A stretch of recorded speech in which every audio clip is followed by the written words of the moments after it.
Well, here we are today looking at Lamentations 2, verses 18 through 22, entitled Prayer and Response. This session should, if we get through verse 22, of course, finish chapter 2 of Lamentations. And again, we're going to see a cry for relief in verses 18 and 19. Since the typical belief is that despair ought to lead one to God, the poet issues a call to prayer. And so that's where we'll begin with verse 18, the Hebrew letter Tazik, T-Z-A-D-I-K. There we go again, spelling. Well, Lamentations 2:18.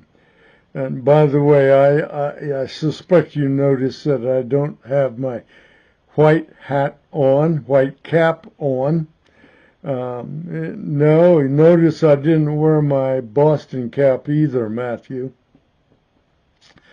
So, Jeff, you'll notice this is an AHBC, Airway Heights Baptist Church cap.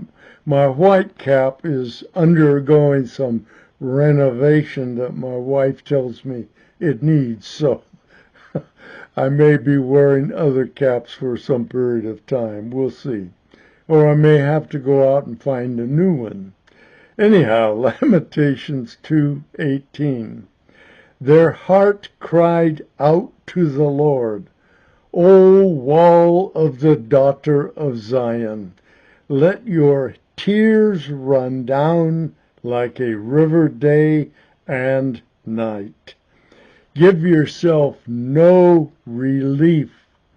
Let your eyes have no rest. So, let's look at the three contrasting pairs of lines, although I'm not sure these are necessarily contrasting.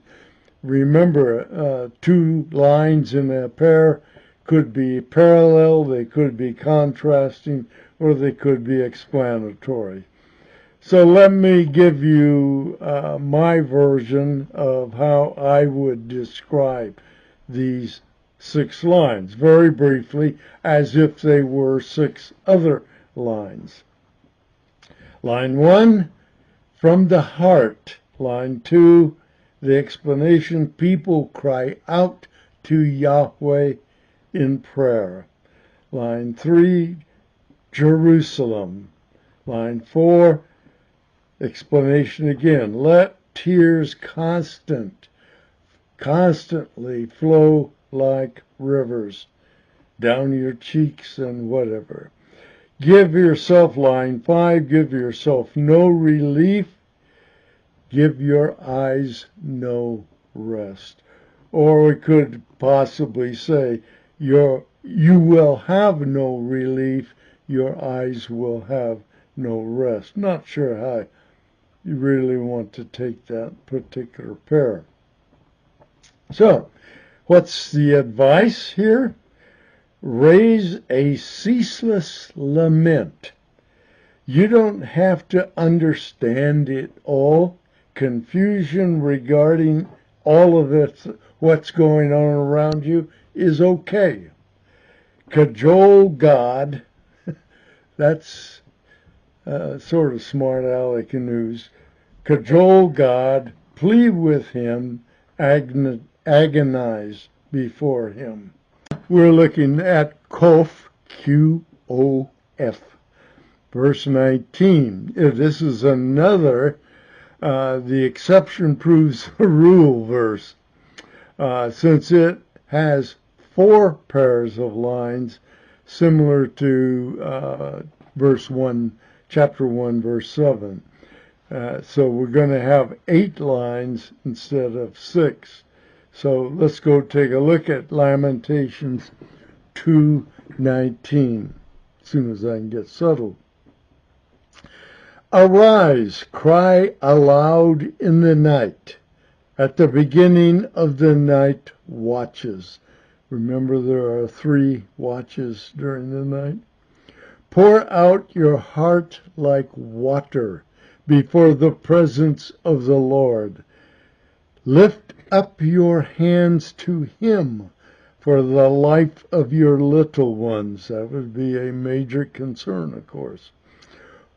Your little ones who are faint because of hunger, and they are seen at the head of every street. So, notice those four lines can be translated, I think, this way.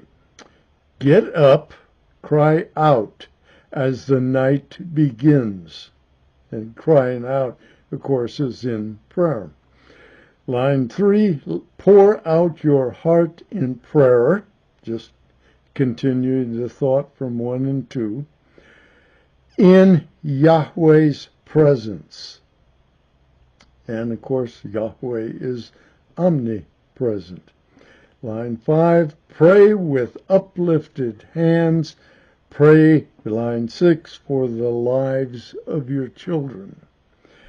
Line 7, your children are seen weak from hunger, maybe even sick. The weakness may imply sickness.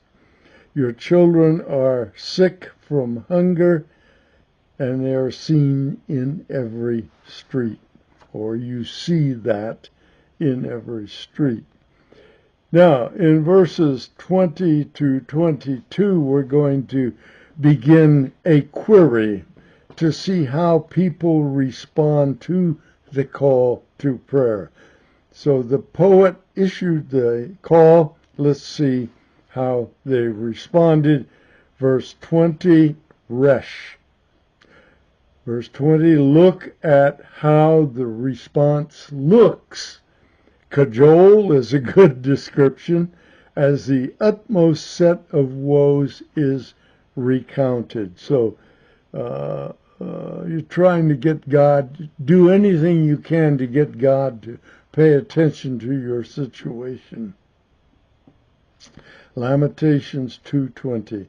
See, O Lord, and look, with whom thou hast dealt thus. He said, are you seeing how you're dealing with us, Lord? This is the people's asking. Do you see what your vengeance, what your judgment, what your discipline is doing with us or to us? Should women eat their offspring? That's a question. The little ones who were born healthy? Should priest and prophet be slain in the sanctuary, in the temple of the Lord? That's pretty serious, laying out pretty serious problems before the Lord. So let's see how we would translate that slightly. I think it's almost clear in and of itself without translation. Most of these lines are. The first line, Yahweh, please take a look and think about this. Is this a new level of devastation from you? You know, something that others in Israel have never seen? Line 3, is it proper for mothers to eat their offspring, those they bore and kept? Line 5, are you sure prophets and priests should be killed in the temple? Well, let's move on to Shin, verse 21, Lamentations 2:21. This we're going through this rather quickly, but if you stop and think seriously, are the mothers going to eat their children? That's almost unimaginable, isn't it? Lamentations 2:21. On the ground in the streets lie young and old. The streets are littered with bodies, apparently. Some alive, some not alive. My virgins and my young men have fallen by the sword. So some of those have been killed. Thou hast slain them in the day of thine anger. We know you were ticked at us, Lord. You were mad. You were angry. And you had a right to be because of our sin. Thou hast slaughtered, not sparing. Lord, this devastation is so thorough. We've never seen anything like that. I'm not sure Israel has ever seen anything like that. So these statements, again, we need to, that are listing all of the atrocities that the Babylonians have brought at Yahweh's instigation.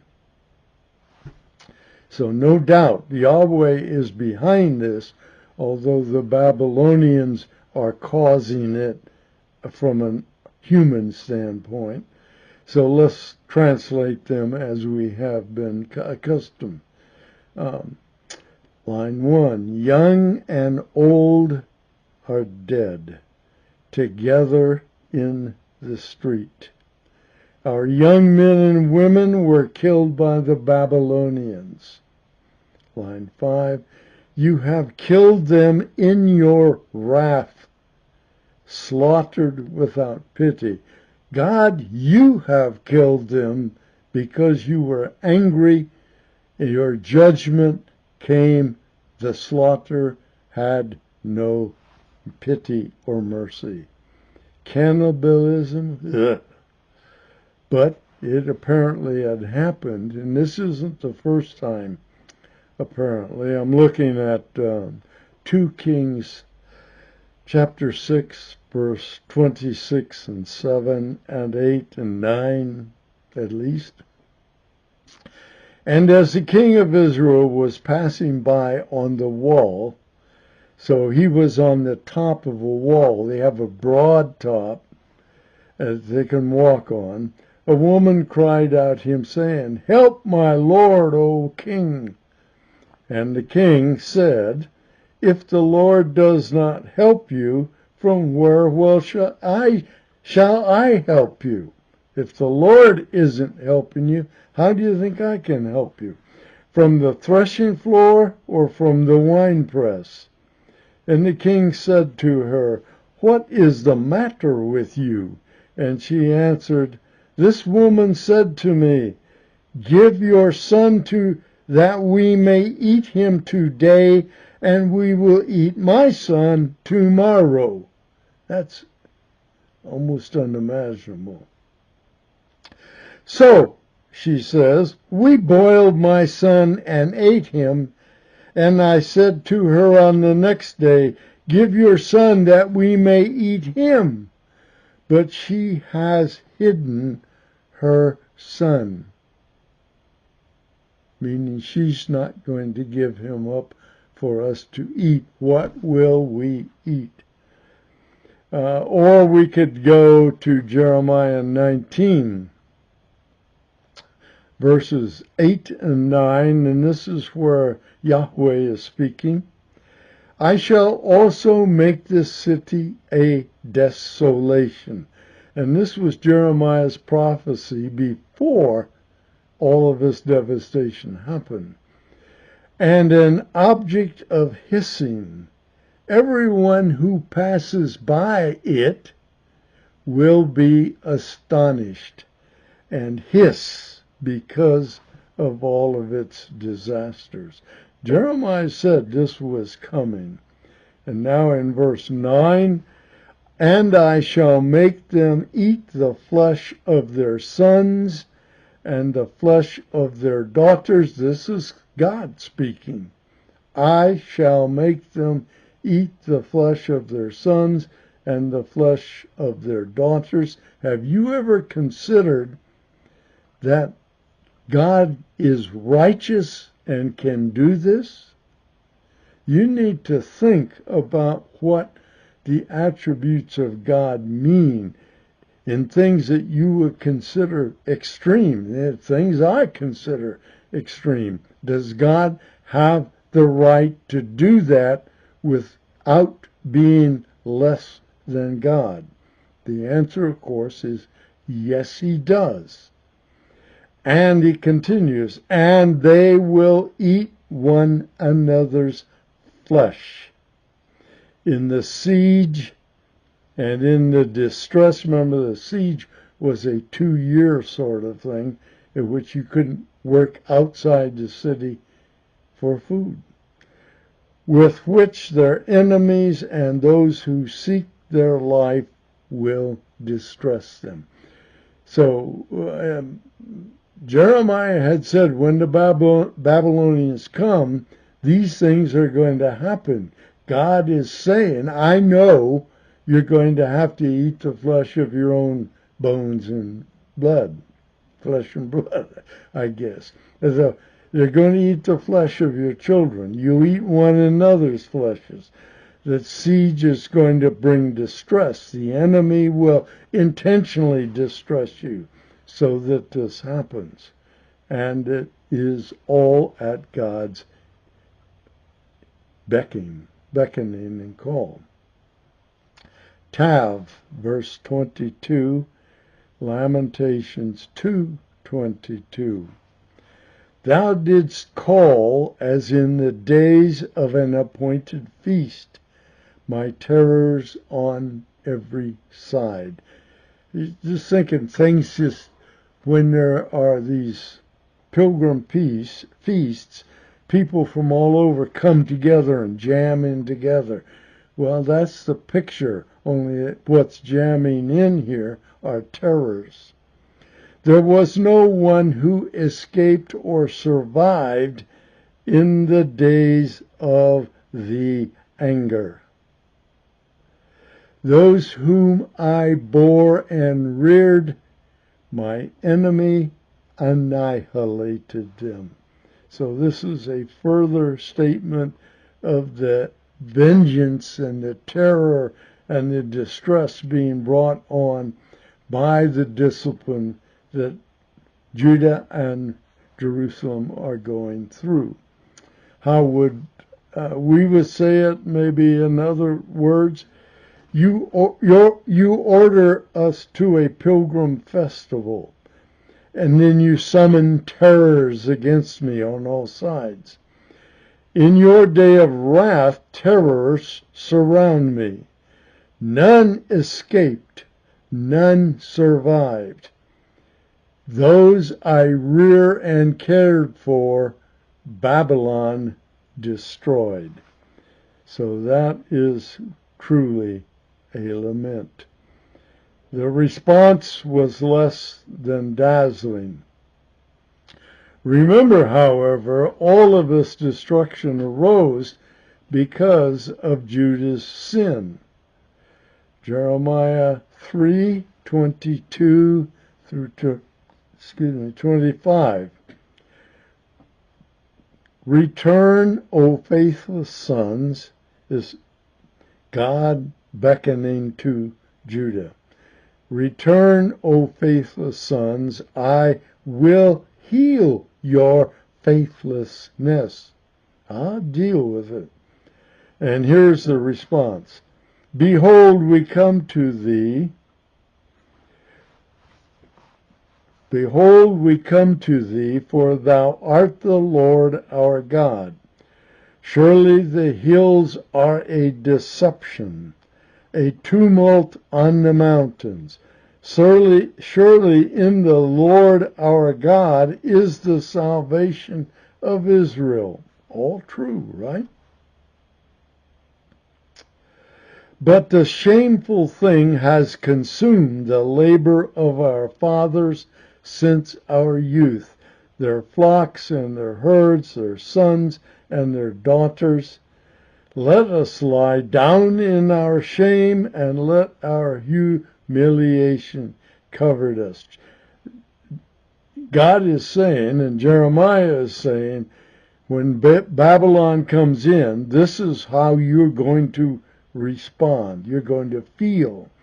We and our fathers since our youth, even to this day, and we have not obeyed the voice of the Lord our God. They're going to admit that God gave them all these warnings. God always warns before judgment. But they paid no heed to us. So even to the point of presumption, they thought God's presence will protect us physically from war and harm. That's not what God's presence will protect necessarily. He will protect you spiritually, take you to himself, but will he keep you from being a victim of war? Likely not. Jeremiah continued in chapter 7 with verses 3 and 4. Thus says the Lord of hosts, the God of Israel. Yeah, I lost my way here. Amend your ways and your deeds. So God was telling them through Jeremiah, you better stop the sinning and the idol worship that's going on now. And I will let you dwell in this place. Do not trust in deceptive words, saying, this is the temple of the Lord. This is the temple of the Lord. The temple of the Lord. The temple and God's presence was not a magic potion to guarantee safety, especially without obedience to all covenantal requirements. So they were using the temple of the Lord. God's here. He's in the temple. Babylon can't touch it. Wrong. That's using the temple and God's presence as a magic charm. And that's not the way it works. But until there's a sense of hope, how would we expect otherwise? Next time, we're going to move to chapter 3, a chapter with 66 verses. That's 3 verses associated with each of the 22 Hebrew letters. Now let me tell you that a 63 or 66 verse chapter isn't as intimidating and overwhelming as it might sound. And we'll get to that next time, and I'll explain why it's still fundamentally the same notion as the first 2 chapters. Things are different in the chapter 3. Chapter 3 will begin a swing from despair to hope.